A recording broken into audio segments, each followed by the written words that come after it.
Imaginez ceci, il est 23h59, nous sommes lundi, 1 minute après, il est 0h et tout le monde dit que nous sommes mardi. Mais posez-vous une question simple. Qu'est-ce qui a réellement changé dans la nature à ce moment précis? Est-ce que le ciel a changé? Est-ce que le soleil s'est levé? Est-ce que la Terre s'est arrêtée pour commencer une nouvelle rotation? Non. Rien de visible ne s'est produit. Et pourtant, nos téléphones, nos calendriers, nos administrations, nos écoles, nos banques et nos documents officiels nous disent qu'un nouveau jour vient de commencer. Pourquoi? Parce que le changement du jour à minuit n'est pas d'abord une vérité naturelle. C'est une convention humaine. Aujourd'hui, dans le monde moderne, nous avons l'habitude de dire que le jour commence à 0h. Mais cette manière de compter le temps vient d'une organisation civile, administrative et juridique. Les sociétés avaient besoin d'un moment fixe pour changer la date, enregistrer les actes, compter les délais, organiser les contrats, les horaires, les voyages, les documents et la vie publique. Dans cette logique, minuit est devenu pratique. Pourquoi?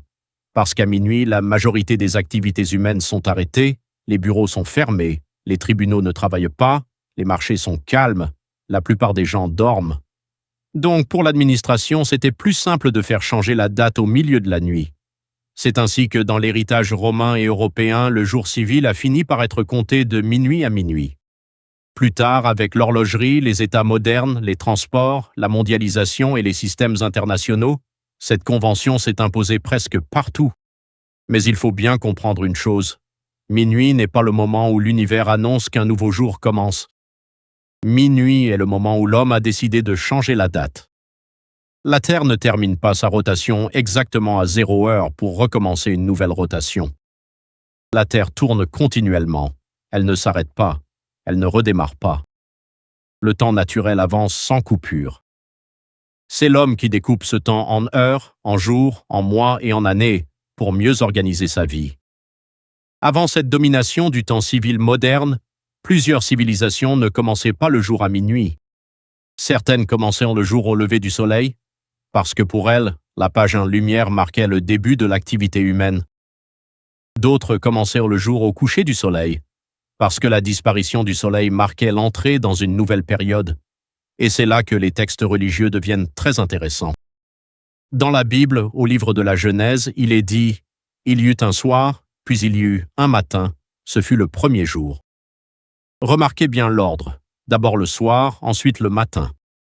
Cela montre que dans cette compréhension ancienne, le jour ne commence pas forcément à minuit, il commence avec le soir. C'est pourquoi dans la tradition biblique et juive, plusieurs fêtes commencent le soir, après le coucher du soleil, et se terminent le soir suivant. Le jour est donc compté du soir au soir, et non de minuit à minuit. Dans l'islam aussi, on retrouve cette logique. Le jour religieux commence traditionnellement au coucher du soleil, au moment du Maghrib. C'est pour cela que la nuit du vendredi commence déjà le jeudi soir après le coucher du soleil. C'est aussi pour cela que les mois du calendrier musulman sont liés à l'observation de la lune. Le Coran parle du soleil, de la lune, de la nuit et du jour, comme des signes permettant aux hommes de calculer le temps. Il ne présente pas le temps seulement comme une affaire d'horloge, mais comme une réalité liée aux signes visibles de la création, le soleil, la lune, la nuit, le jour et leurs mouvements.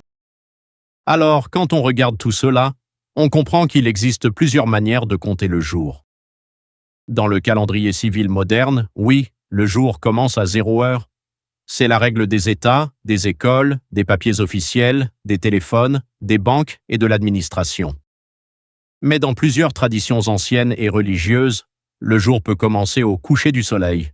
Et dans d'autres cultures, il pouvait commencer au lever du soleil. Donc dire que le jour change à minuit n'est pas totalement faux. C'est vrai dans le système civil moderne, mais ce n'est pas toute la vérité. C'est une convention, pas une loi naturelle absolue. La nature, elle, ne change pas de date comme nos téléphones. Elle nous donne plutôt des signes, le soleil qui se couche, la nuit qui commence, l'aube qui apparaît, puis le soleil qui se lève. Et c'est peut-être cela qui explique pourquoi beaucoup d'anciennes civilisations voyaient le début du jour dans le soir ou dans le matin, mais pas forcément à minuit. Minuit appartient surtout à l'administration.